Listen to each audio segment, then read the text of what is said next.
담긴 음식까지 버리게 되는 셈입니다. 나는 형식 중요하지 않아. 난 내용만 중요해. 여러분, 결코 그렇지 않습니다. 형식과 내용은 동전의 양면과 같아요. 동전의 양면.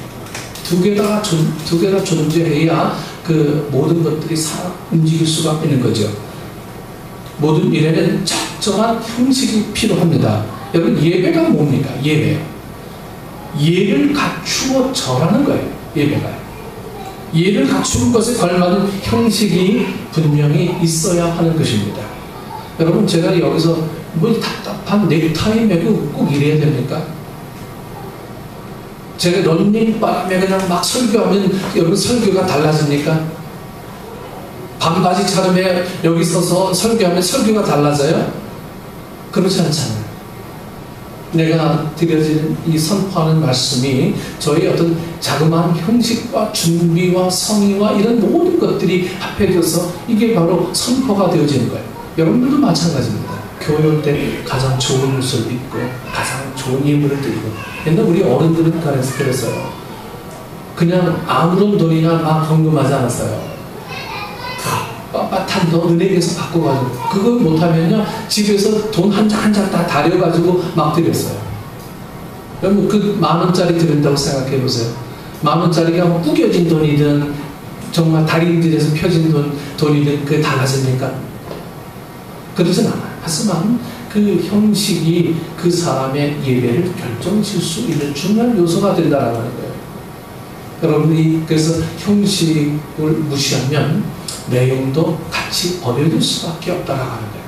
그래서 우리는 저는 한 달에 한 번씩 성례전을 꼭 하죠. 성찬식을 꼭 합니다. 성찬식을 하는 것은 이 형식의 중요함이 어떤가, 그 성찬식 속에서 임재하는 하나님의 능력들이 얼마나 중요한 것을 여러분들에게 우리가 실천적으로 가르쳐주기 위함입니다. 결혼한 여러분 새색시가 부모님 앞에 가서 절하는데 맨발에다가 뭐 속이 막 다 들여다보일 만큼 짧은 치마 입고 절을 한다고 해서 안 될 건 없어요. 그렇죠? 네. 그러나 그 절을 받는 어른의 마음은 어떻겠습니까? 네. 그 절을 받는 어른의 마음, 그 마음이 어른을 공경한다면 거기에 걸맞은 옷도 갖춰 입어야 하는 거예요. 어떤 사람을 만났을 때도 인사나 태도를 보면 여러분 그 사람의 마음을 알 수가 있어요. 물론 하나님은 중심을 보세요. 우리의 중심.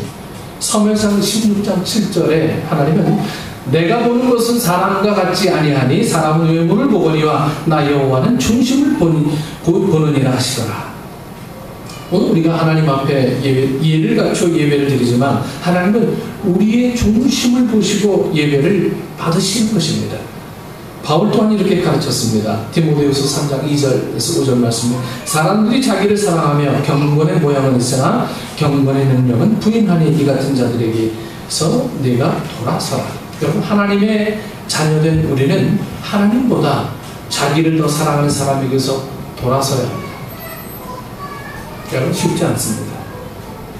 하나님을 사랑하는 것보다 나를 사랑하는 것에서 돌이켜야 된다는 것에 여러분 자신 있습니까? 경건의 모양만 있는 사람이 되지 말아야 할 뿐 아니라 그런 사람들을 멀리해야 합니다. 쉽게 번역된 성경에서는요, 경건의 모양은 있으나 경건의 능력은 부인하는 사람들을 이렇게 번역했습니다. 겉으로 종교성을 자랑하기는 하지만 사실은 짐승과 같은 속마음을 감추고 있는 사람들, 이렇게 번역하고 있어요. 여러분, 성경을 비교해서 보면요, 어떤 성경은 섬찟해요. 이런 내용인가? 이런 말씀인가? 개정개혁을 읽다가 또 영어 성경을 보면요, 우리에게 막 가슴 막 찔리는 내용들이 얼마나 또 많이 우리를 울리는지요. 생각이나 행동이 몹시 흉악한 사람을 표현할 때 뭐라고 표현합니까? 인면수심, 이렇게 표현하잖아요. 인면수심. 얼굴은 사람의 얼굴을 하고 있으나 마음은 짐승과 같다는 뜻이 인면수심이라는 내용이잖아요. 영국의 대형 박물관에는 고대 아수르 제국이 이 왕궁에 세워놨던 수호신 형상이 있다고 합니다. 그 수시는 얼굴 형상은 분명 사람이지만 몸은 독수리 날개를 덮여있고 발은 이 사자의 발을 갖고 있습니다. 여러분, 이 아수르 사람들은 사람의 지혜와 하늘을 높이 나는 독수리의 날개, 힘이 세고 빠른 사자의 발, 이 세 가지를 모두 갖춘 형상이라면 자신들을 지켜주는 수신으로 적당하다고 생각했던 거예요. 그러나 하나님은 사람은 사람으로, 독수리는 독수리로, 사자는 사자로 창조하셨어요. 사람과 독수리, 사자는 결국 하나가 될 수 없는 피조물입니다. 이 세 생명체가 하나로 된다면 하나님의 창조 질서를 아주 혼란시키는 일이 되죠. 사람의 얼굴을 가진 존재가 독수리의 날개를 가질 수 없고, 독수리의 날개를 가진 동물이 여러분 사자의 발을 가질 수 없듯이 겉과 속이 다른 것, 마음속의 생각과 표면적인 행동이 다른 것, 이 또한 하나님을 기쁘게 할 수 없는 일입니다. 오래전에 연세 드신 분들이 교회에서 부르시던 찬양 중에 이런 가사의 곡이 있었다고 합니다. 주일날을 맞았어도 세상 일만 생각하니 세상 병이요, 예배당에 종을 쳐도 아직도 우물쭈물 게으른 병이라, 밀린 형제 서로 보면서 두 눈만 힐끗힐끗 시기병이요, 예배당에 앉아도 살림살이 염려하니 염려병이라, 예배당 출석 후에 가위표 가득하니 결석병이요, 예배당에 늦게 와서 소리질러 기도하니 외식병이라, 예배당에 와서 앉아 고개만 끄덕끄덕 졸음병이요, 성경 말씀 안만 들어도 은혜 받지 못하니 기갈병이라, 헌금시간 돈 아까워 주머니에서 우물쭈물 인쇄병이요, 예배하고 돌아가서 세상 일만 생각하니 또다시 세상병이라. 여러분, 이 찬양의 제목은 교인병입니다. 교인병. 저도 어머니가 남겨주신 책이 하나 있어요. 저희 외할머니가 인천 소래교회에 전도사로 심부하셨을 때 이성봉 목사님이 그 부흥에 오셔서 이렇게 말씀하신 그 찬송의 내용들을 우리 외할머니가 적으셔서 저희 어머니에게 주셨는데, 어머니가 다시 옮겨서 쓰신 그 내용의 책이 하나 있어요. 네.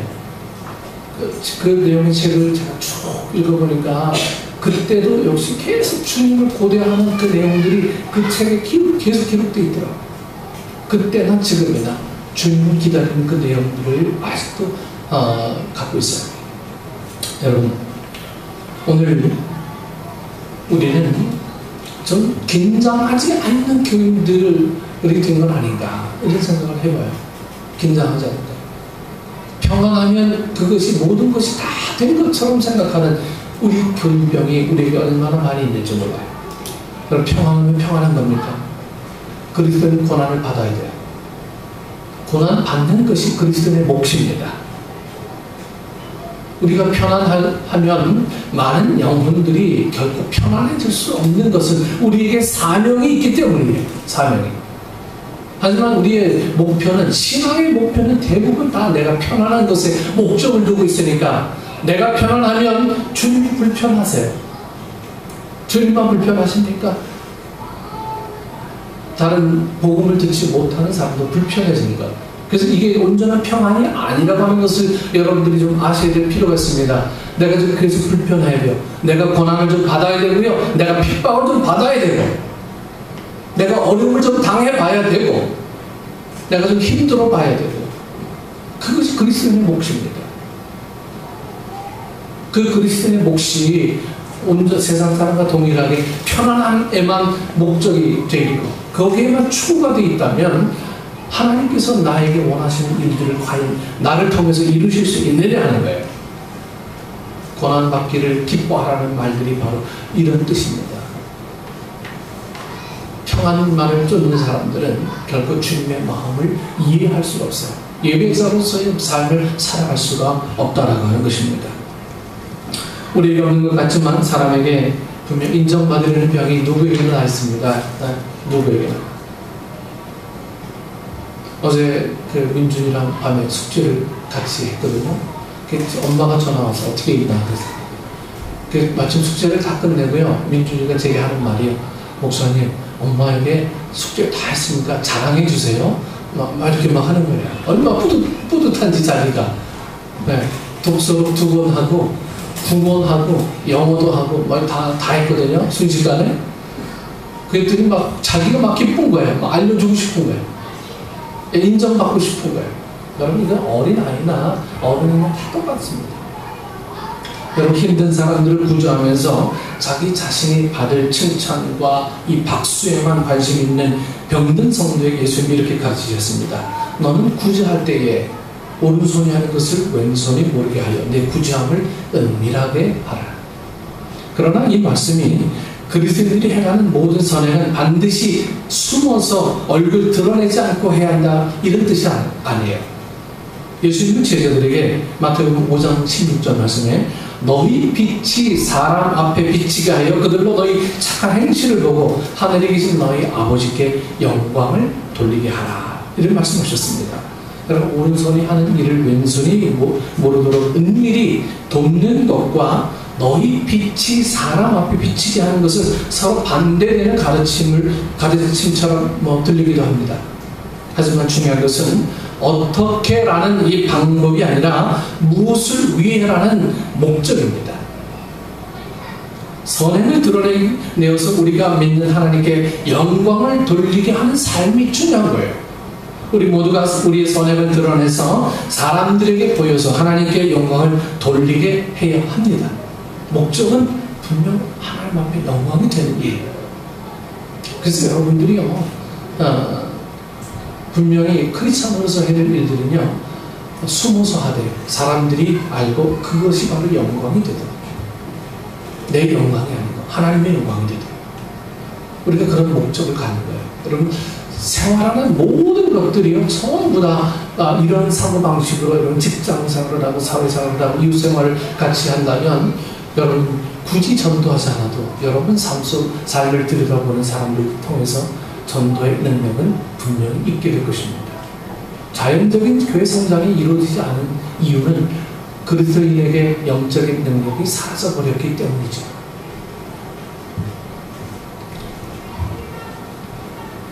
오늘 우리가 이 그리스도인의 능력이 사라져버린 이 시대에 우리는 다시 이 능력을 회복해야 될 줄로 믿습니다.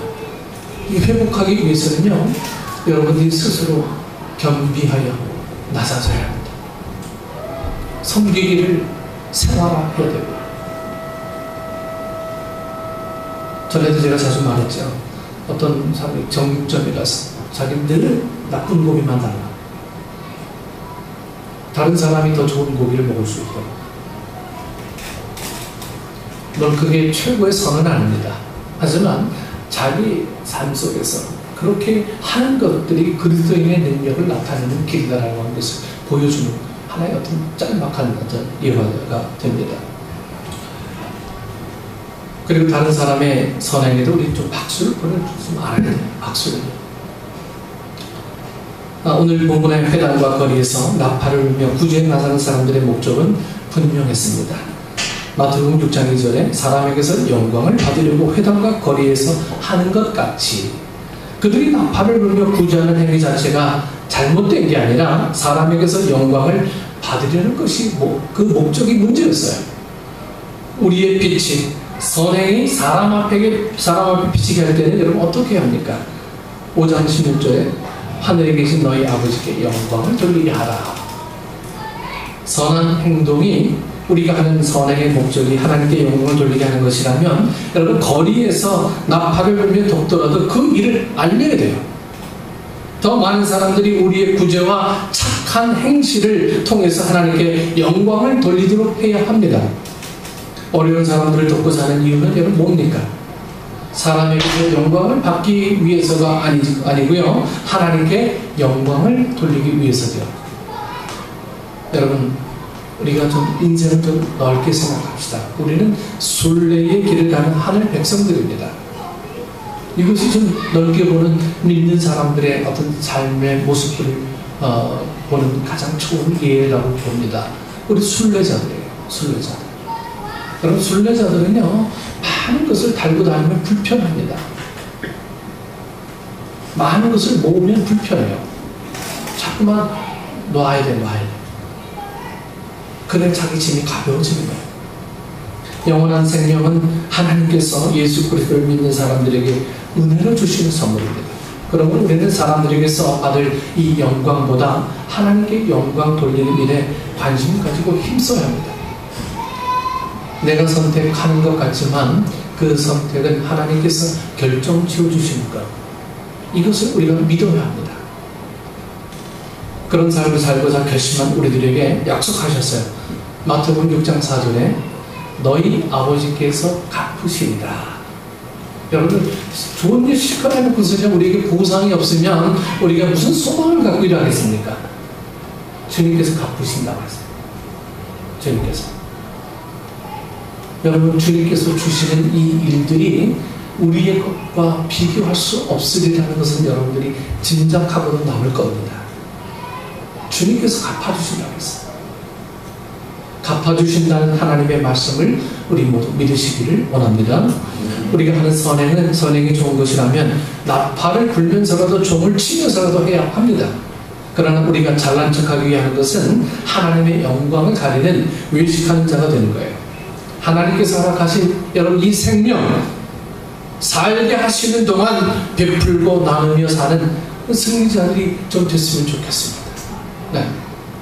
내가 가져서 베푸는 것 아니에요.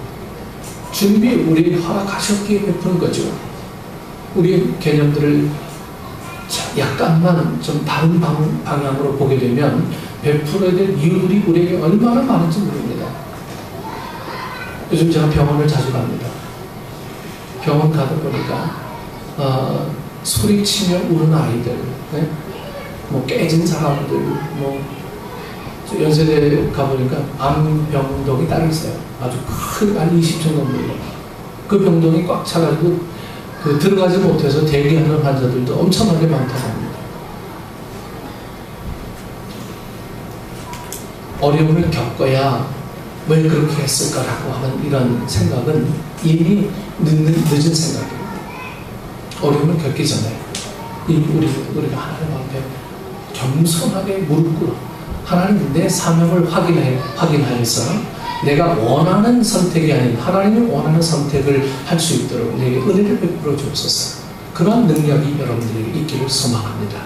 그래서 나를 통해서 이 일하시는 하나님을 하나님 앞에 온전히 순종하는, 그래서 하나님의 일을 온전히 할 수 있는 축복된 우리 식구들 되기를 축원합니다. 기도하겠습니다.